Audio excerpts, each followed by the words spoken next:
Қайырлы күн, қадірлі әріптестер және көрермен. Жамбыл облысының өңірлік коммуникациялар қызметінің ақпараттық алаңынан тікелей эфирде баспасөз конференциясын бастаймыз. Добрый день, уважаемые коллеги и зрители. Мы начинаем пресс-конференцию в прямом эфире с информационной площадки региональной службы коммуникации Жамбылской области.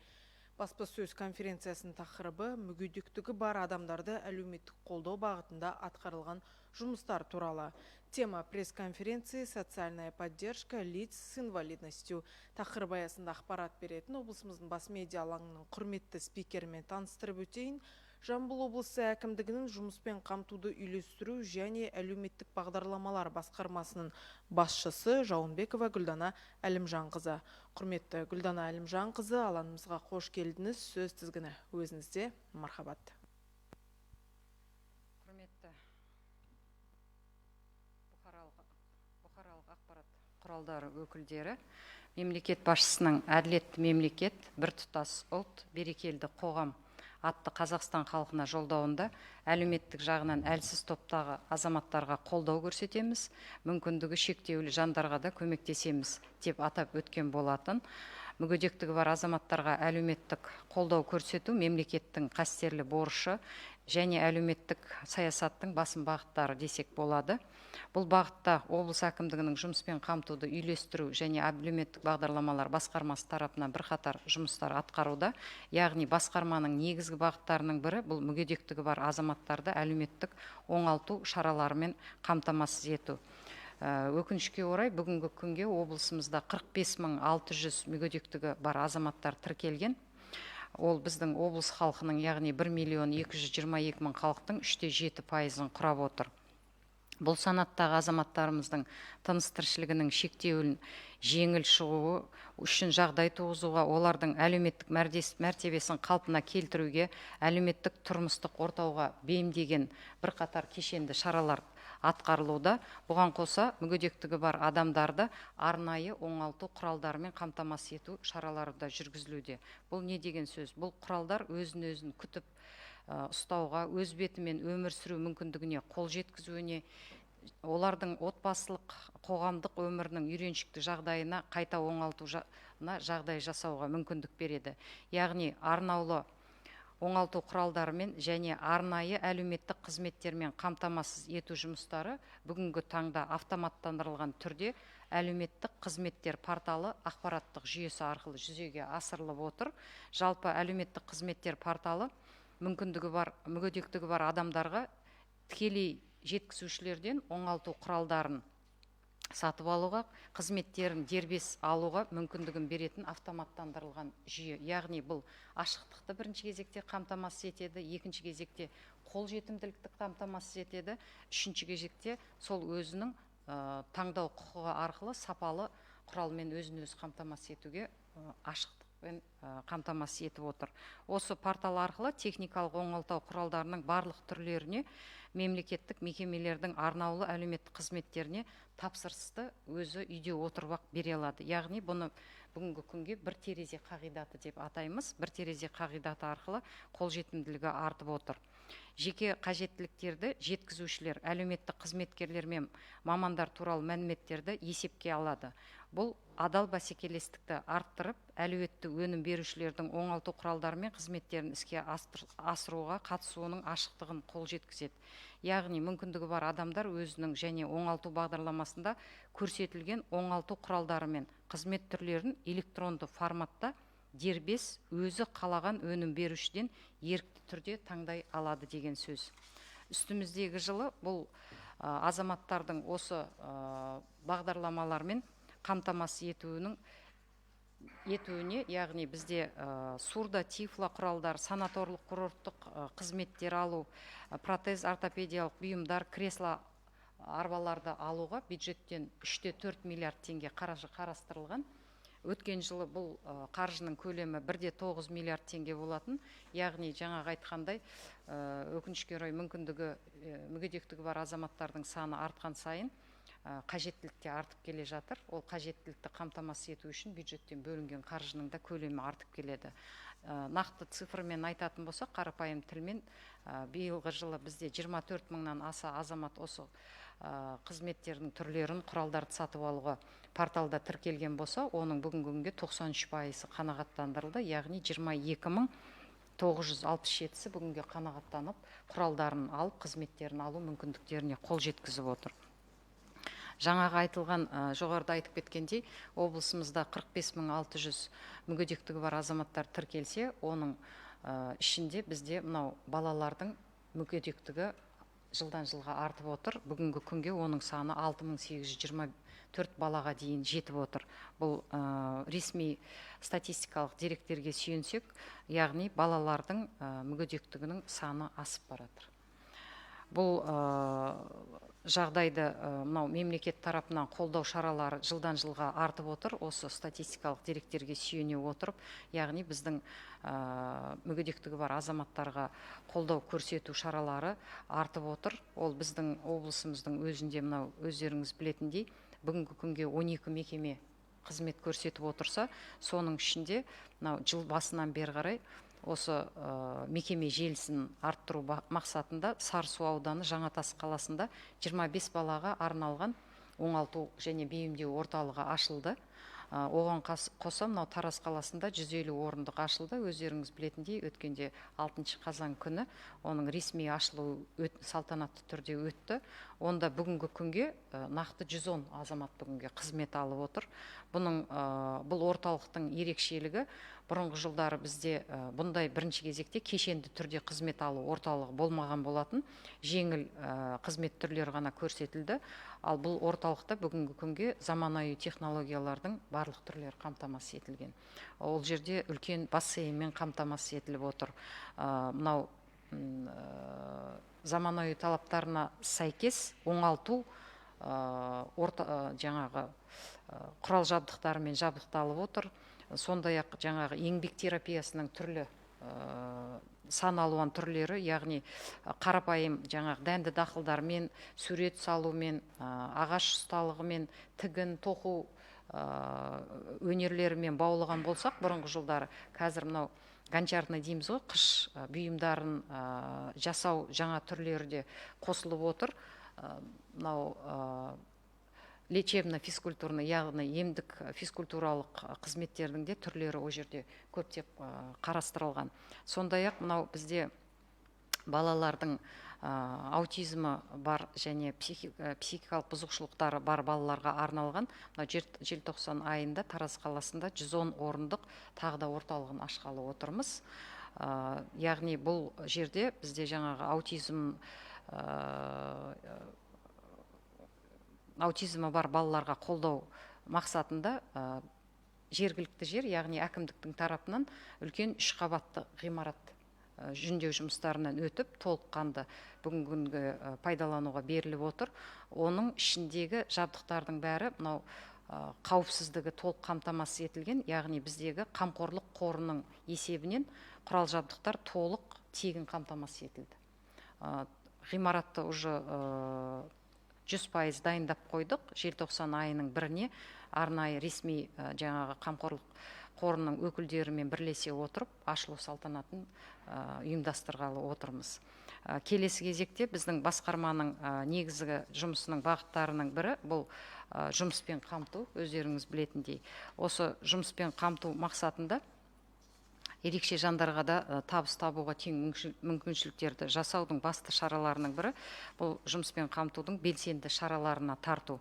Жергілікті атқарушы органдар еңбек қызметі үшін медициналық қарсы көрсеткіштері болмаған жағдайда бұл азаматтарды жұмыспен қамтуға мүмкіндік жасайды. Сонымен қатар белгілі квота белгілейміз. Яғни бұл жерде кәсіпорындардағы жұмыс орнының санының 2-ден 4%-ға дейін санын белгілеп, біз биылғы жылға 51 кәсіпорынмен 86 жұмыс орнын көздеуді жоспарласақ, бүгінгі күнге соның 68-і мүмкіндігі шектеулі азаматтар уже жұмыспен қамтамасыз етіліп отыр. Сонымен қатар әкімдіктер 10 айдың ішінде 3024 мүгедектігі бар азаматты жұмыспен қамтудың белсенді шараларына тартып отыр. Олардың 726-сы тұрақты жұмыспен қамтамасыз етілді. 508-і ақыл қоғамдық жұмыстармен тартылса, 18-і әлеуметтік жұмыс орындарына тартылып, 45 азамат жастар практикасы арқылы жұмыспен қамтамасыз етіліп отыр. Сондай-ақ, мынау өздеріңіз білетіндей, жеке кәсібін ашуға бүгінгі күнге біздің облыста 1054 грант бөлінген болатын. Соның 269-ы осы арнайы мүгедектігі бар азаматтарға қарастырылып, гранттарды алып отыр. Жақын арада олар 6 айдың ішінде өзінің кәсібін ашу бойынша жұмыстарды атқарып, жыл ішінде толыққанды кәсібіне айналысып кететін мүмкіндікке жетіп отыр. Келесі кезекте мүгедектігі бар адамдарға қолайлы жағдай жасау бағытында Аманат партиясының сайлауалды бағдарламасының бір пунктісі 86-шы тармағына сәйкес мынау стандарттарға сәйкес келетін бейімделген объектілердің үлесін 60%-ға жеткізу көрсеткіші қарастырылған. Яғни санмен айтқанда біз 21-25 жылдары 1295 ғимаратты бейімдеуіміз керек. Соның биылғы 23 жылға 259-ы қарастырылған. 10 айдың қорытындысымен 141 нысан толық бейімделіп бітті. Жыл соңына дейін біз осы жұмыстарды атқарамыз. Нақты 172 нысанға қаржы қарастырылып отыр. Бұған қосымша тағы бір айта кететін жағдай, бізде мынау Тараз қаласы мен аудан әкімдерінің жұмыспен қамту және әлеуметтік бағдарламалар бөлімдерінің ұйымдастыруымен 14 бөлімше және бір бөлімшеден тыс қызмет тарапынан үйде қызмет көрсету жағдайларында 711 мүгедектігі бар азаматтарға қызмет көрсетіледі. Яғни үй жағдайына шығу арқылы оларға күнделікті өмірдегі қажетті қызметін көрсетіп отырады. Осымен баяндамам аяқталды. Құрметті бұқаралық ақпарат өкілдері, сұрақтарыңыз бар болса, жауап беруге дайынмын. Гүлдана Әлімжанқызы, баяндамаңызға рахмет. Әріптестер, сұрақтарыңыз болса, мархабат.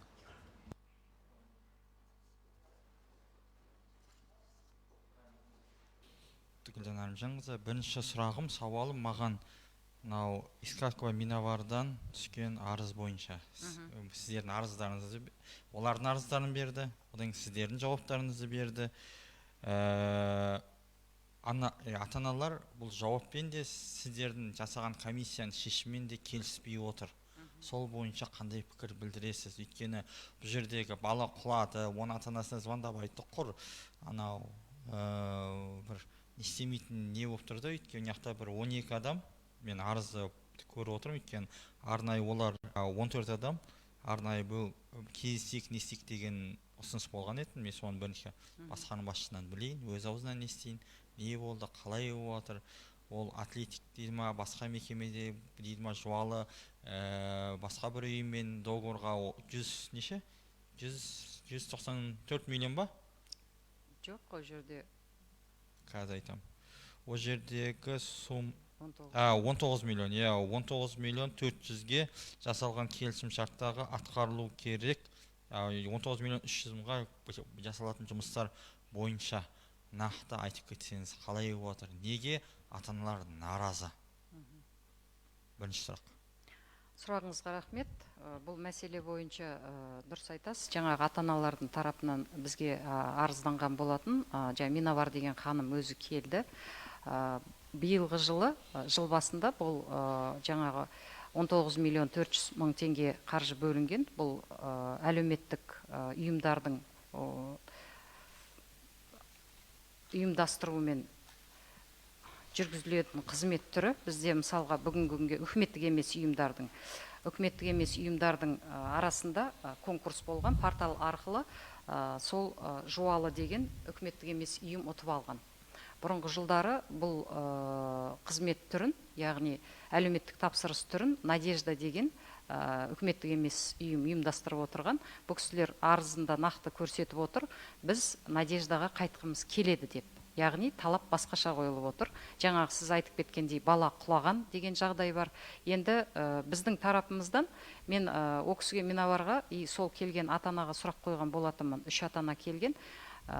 Сіз одан кейін жаңағы полицияға арыздандыңыз ба, бұл бойынша өзіңіздің жеке шағымды тіркедіңіз ба деген. Яғни ол кісілер жаңағы үйіне барғаннан кейін ол мәселені тіркеткен, одан ары қарай медициналық қызметтерге жүгінген. Енді о жердегі біз әлеуметтік қызмет көрсету ғой, біздің жұмыстың негізгі бағыты әлеуметтік қызметтердің 8 түрін көрсету бойынша арыз шағымға кері байланысқа шығып тексеруге комиссия құрып жібердік. Толыққанды қызметтер түрлері көрсетіліп отыр. Маған келген ата-аналардың бірінші айтқаны, біз сол жағдайдан кейін балаларымызды апармай қойғанбыз деп. Негізі 25 балаға қызмет көрсетуіміз керек болса, 25 баланың тексеру барысында 22-сі орында отырды. Яғни бірінші дәлелденбегені, яғни біздің ата-аналардың бәрі балаларымызды жібермей қойдық деген уәжбен келген болатын.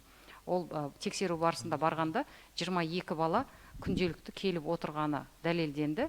Одан кейін ол кісілердің келесі ұсынысы болатын. Бұрын Надеждамен енді салыстырмалы түрде айтып отыр ғой, о жерде балалар өзі еркін көптеген кружок түрлерімен айналысатын. Бүгінгі күнге бізде о жерде 18-ден асқан азаматтарды да бала деп атаймыз. 18-ден асқан азаматтар бар о жерде. Ол кружоктардың, яғни жаңағы еңбек терапияларының түрлерін арттыру. Содан бізден ұсыныс берілді, қазіргі айналысып отырған үкіметтік емес ұйымға осы еңбек терапиясының түрлерін балаларды баулуға мамандарды қосымша тарту бойынша ұсыныс жасалды. Ал күнделікті жасалып отырған жағдайы бойынша өте жоғары деңгейде сапалы түрде қызмет көрсетіліп отыр. Сол себепті ол қызметтің көрсетілу сапасына жасалған жағдайына біздің тарапымыздан дәлелденбеді. Бірақ жаңағы айтылған жағдай дәлелденген, ол жаңағы медициналық мекемеге қайтарылған болатын ата-анасы. Енді тура бірінші сұрағыма нақтылай келетін сұрақ, сіз 25 бала болу керек дегенсіз, 22 бала қатысты деп. Негізі хатта сіздің қол қойыңыз 12 бала қатысқан. Қайсына сенеміз, 22-ке ма, 12-ке ма? Біз енді қанша күн тексердік, Нұрбек Ратбекович? Бір аптадай тексердіңіздер ма? Сол орташа біз енді табелімен де қарадық. Енді хатта 12 бала деп тұр ғой. 22 ма, 12 ма? Қайсысы дұрыс? Енді мен сізге нақты жауабын берейін, бұл жерде жазбаша түрде. Енді Актыны қайтадан 22 дұрыс па, 12 дұрыс па? Жалпы 22, 12 енді күнделікті балалардың денсаулығына да байланысты ғой. Бірінші күні болған шығар. Менің ответіңіздегі берген нені оқып берін. В ходе мониторинга комиссия зашла на урок рисования, где присутствие 12 детей. Занятия проводил воспитатель. 12 деп тұр. Дұрыс. Сіз сұрағыңызды былай айтайын. Екі сменмен келеді ғой балалар. Обедке дейін келеді, обедтен кейін келеді. Екі сменде нақты кірген кезде 12 бала отырса, 22 бала бір күнде қамтиды. 4 сағаттық қызмет көрсетіледі бізде. 4 сағаттық қызметтің күніне 2 бөліп келеді. Жарты күндік бұл стационар. Енді екінші сұрақ, біздегі аутизм орталығы қашан ашылады? Аутизм орталығы осы 1 желтоқсанға жоспарлап отырмыз. 110 балаға деп ашуды. Одан кейін жәндегі артындағы ескі трехэтажный зданияны не істейтін болыңыздар, өйткені өзіңіз экономика басқармасын басқардыңыз ғой, тура соны неге беретін болыңыздар?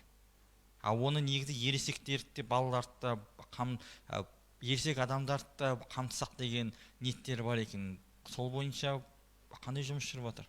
Енді бізде бүгінгі күнге өзіміз жаңағы қамқорлық қорының қолдауымен бірге ашатынымыз бұл 18 жасқа дейінгіні. Біз өзіңіз білесіз, бұның бастамасымен аяқтауына дейін 2 жыл уақыт кетеді. Сол себепті ол шешім әлі қабылданған жоқ. Ол артындағы ғимаратты біз енді баланс ұстаушы ретінде қаржы басқармасына береміз, коммуналдық меншікке. Ол кісілер қажеттілігіне қарай ары қарай балансқа береді. Негізі 18-ден жоғары жұмыс істемейміз деген сіздердің принципиалды нелеріңіз ба? Жоқ, позицияларыңыз ба? Бізде айтып отырмын ғой, бұл ғимаратты жасап, ол жерде жағдай жасап, толық жабдықтап бітудің өзіне 2 жыл уақыт кетті. Сол себепті одан кейін шешім қабылданып, ары қарай жұмыс жүргізетін болады. Өйткені ол жердегі аутизм орталығының тағы бір несі, ол Қазақстан халқына бөлінетін қаражаттың есебі бар ғой. Қамқорлық қорының есебінен жабдықтардың бәрі 100% бізге тегін келіп отыр. иә, сондай несі бар. Енді тағы бір сұрақ, өзіңізге жекеңізге жібергем, мынау Сандуғаш Нұрсүлейменова деген кісі, анау жаңа орталық ашылды ғой, ненің артындағы әлеуметтік 150 орталық. орындық, Иә, 16 150-ге бейімдеу 16 бейімде өте керемет көрдік. Облыс әкімі барып қатысты, өте әдемі ғимарат. Сол жердегі орынбасар квал требованиясына сәйкес келмейді. Сол үшін басқа диплом сатып алды. Енді сол жердегі бәрінің қарыз сұрап, жамдыққа отыру үшін диплом сатып алу үшін жағдай жасады. Сіз маған осы бойынша сіздің жекеңізге мен не жіберген едім, осы хабарламаны. Осындай отыр. Сол бойынша тексеру жүргіздіңіздер ма? Не диплом, не жағдай, ол сәйкес келе ма, келмей ма, жұмыс істеп жүріп, ол қосымша диплом алғаны қалай болды, оның заңдылығы қалай деген нәрсесі? Бұл бойынша мен сізге басқа жауабын берейін, себебі тексеру бүгінгі күнге жасалған жоқ. Ол маған дейінгі кезеңде тағайындалған. Ол нақты біз әлі жауабын дайындаған жоқпыз. Сізге бөлек жауап берейік, жазбаша түрде. Және соңғы сұрағым, осы бізде дене мүмкіндігі шектеулі азаматтардың бізде жаңа ғимараттар соғылады. Сол кезде сіз экономика басқармасын басқардыңыз, көп қаражат біздің әлеуметтік нысандар соғып жатыр. Бірақтан бүгінгі таңда кеше біз Талас ауданына барып, жаңа тұрғын үй кілттерін берген кезде пандустардың түрін көрсеңіз, летный площадка анау. Адам көтеріле алмайды. Бірақтан дене мүмкіндігі шектеулі адамдарға тұрғын үй беріліп жатыр, басқа беріліп жатыр. Тура осы мәселеде сіздердің принципиалдық түрде жаңағы үйлерді қабылдатпай, сол пандустардың жөндеп жасалуына қандай әрекеттері отыр? Осы әрбір ауданда нелер бар, бөлімдер бар, басқарма бар, үкіметтік емес ұйымдар бар. Соларды қолданып, солардың күшін пайдаланып, неге осы біздің мақұл ескі ғимараттарды айтпай қояйықшы, жаңа ғимараттардың өзін сапалы қылып жасауға мүмкіндік бар ғой. Неге сол жасалмай жатыр? Әрине бар. Бұл талап өзіңіз білесіз, көп жылдан бері уже жаңағы мүгедектігі бар азаматтарға қолайлы жағдай жасау, ғимаратты бейімдеу деген тапсырма да бар. Жаңағыны айтып кетіп отырмыз. Бұл жаңағы Аманат партиясының сайлауалды бағдарламасында да ескерілген. Енді бұны еңбек және әлеуметтік қорғау комитетінің Жамбыл облысы бойынша департаменті осы мәселені бақылау, сол кісілердің құзырында, бірақ құрылыс нормаларының ішінде ол қарастырылуы тиіс. Яғни құрылысты жасаған мердігер оны сол стандартқа сәйкестігін қамтамасыз етуі тиіс. Оны қамтамасыз етпейді ғой. Енді оны департаментпен бірлесіп, мен де білем, сіз де білесіз, оны күнделікті аралап жүрген. Құрылыстың сапасына біз жауап бермейміз ғой. Бірақ жағдай жасалуына әрине сізбен бірлесіп отырып, оны жаңа хатын ұйымдастырып, тиісті мердігерлерге жолдап, ұйымдастыру шараларын жасауымыз керекпіз. Себебі жағдай жасалуы керек, қаржысы бөлінді, ал өзіңіз айтқандай жаңа стандартқа сәйкестігін ол жаңа департаментпен бірлесіп, сай болмаған жағдайда онда хатпен қайырылуымыз керекпіз. Өйткені ең үлкен үкіметтік емес ұйымдарға бөлінетін қаражат осы біздің дене мүмкіндігі шектеулі әлжуаз топтағы азаматтарға арналған. Өйткені бүкіл әлеуметтік тапсырыстың 85% осы бағытта беріледі. Ол инфотаксиннен бастап, ол жаңағы бүкіл нелердің бәрі. Ең үлкен күштің бәрі сіздерде. Нагрузканы деп айтайық. Тура осы моментте жаңа ғимараттарды қанша айттық, қанша шырылдадық, көрдік, көрсеттік. Оның жаңағы қимылы, әрекеті өте баяу жүріп жатқандықтан мен бұны айтып отырмын. Өйткені жаңа ғимараттарды көріп жүр ғой. Қолымызбен көріп, қолымызбен ашып ұстап, ондай мәселеде біз өте принципиалды түрде, былай айтқанда, балаларымыз ешқандай қоғамда, ортада не болмау керек оларға. Кедергі болмау керек. Кедергі болмау керек. Ол дені сау бала сияқты, мектепке де бару керек, дені сау бала сияқты, басқа неге де бару керек. Тек қана ақыл есі дұрыс еместер ғана ғой, ақыл есі дұрыстар, енді дене мүмкіндігі шектеулі болған балаларға сондай мүмкіндік барынша жасақ, өзіңіз де осыған принципиалды түрде анау кімге емес, көші-қон не істейтін департаментке емес, өздеріңізде осыған ұсыныс білдіріп, осыған принципиалды түрде тұрып, үкіметтік емес ұйымдарды пайдалансаңыздар өте дұрыс болар еді. Рахмет. Рахмет.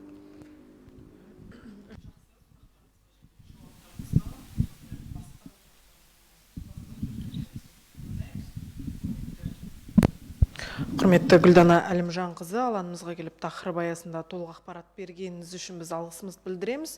Құрметті әріптестер және көрермен, осымен баспасөз конференциясын тәмамдаймыз. Келесі жүздескенше аман сау болыңыздар.